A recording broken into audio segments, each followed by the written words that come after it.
उडुपी श्री कृष्ण मंदिर केवल एक आध्यात्मिक केंद्र ही नहीं, बल्कि दार्शनिक ज्ञान और भक्ति का भी केंद्र है। इस मंदिर की यात्रा प्रत्येक भक्त के लिए एक दिव्य अनुभव है। ऐसे ही एक भक्त की कथा मैं बताने जा रही हूँ। कथा को पूरा सुने। अगर पसंद आए तो मेरे चैनल को सब्सक्राइब, शेयर और लाइक जरूर करें और कोई अच्छा सा कमेंट भी लिखें। तो चलिए सुनते हैं। हरिहर एक सीधा साधा और परिश्रमी किसान था। वह सुबह सूर्योदय से पहले उठ जाता, अपने खेतों में दिन भर मेहनत करता और शाम को घर लौटकर भगवान का भजन करता। उसका जीवन सादगी, ईमानदारी और भक्ति से भरा हुआ था। हरिहर के मन में एक गहरी इच्छा थी। वह उडुपी के भगवान श्री कृष्ण के दर्शन करना चाहता था। उसने कई बार तीर्थ यात्रियों को उडुपी जाते देखा था। जब भी कोई जत्था गांव से निकलता, उसका मन भी उनके साथ जाने को व्याकुल हो उठता। लेकिन गरीबी उसके रास्ते में दीवार बनकर खड़ी हो जाती। वह हर बार मन मारकर रह जाता। समय बीतता गया। हरिहर ने धीरे धीरे अपनी मेहनत की कमाई से थोड़ा थोड़ा बचाकर कुछ पैसे जमा कर लिए। एक दिन उसने निश्चय किया, अब वह अपनी इच्छा पूरी करेगा। उसने अपनी पत्नी को बताया तो वह भी प्रसन्न हुई। उसने यात्रा के लिए रोटियां, सत्तू, गुड़ और अन्य खाने पीने की चीजें बांध दी। उस समय यात्रा के साधन नहीं थे, इसलिए तीर्थ यात्री पैदल ही लंबी दूरी तय करते थे। हरिहर भी उत्साह से भरा हुआ अपनी यात्रा पर निकल पड़ा। रास्ते में चलते चलते उसकी मुलाकात एक बूढ़े व्यक्ति से हुई। बूढ़ा बहुत ही दयनीय अवस्था में था।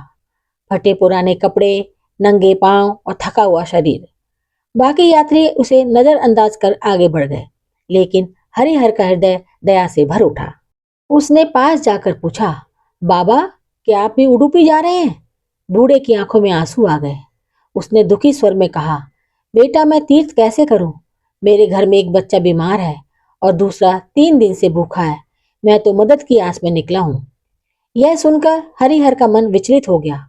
उसने तुरंत निर्णय लिया कि पहले वह उस बूढ़े की सहायता करेगा। वह उसके साथ उसके घर गया। वहां पहुंचकर उसने देखा कि स्थिति और भी दयनीय थी।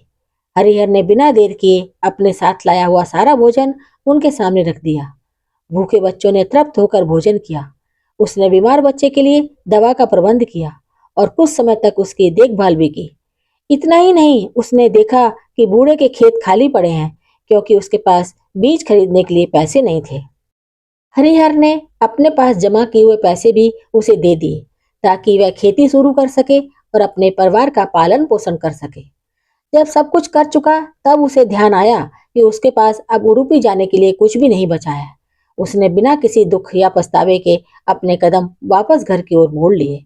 उसके चेहरे पर संतोष था, क्योंकि उसने किसी जरूरतमंद की सहायता की थी।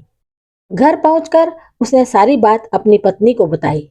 उसकी पत्नी भी यह सुनकर अत्यंत प्रसन्न हुई। उसे अपने पति पर गर्व हुआ। उस रात हरिहर को एक अद्भुत सपना आया।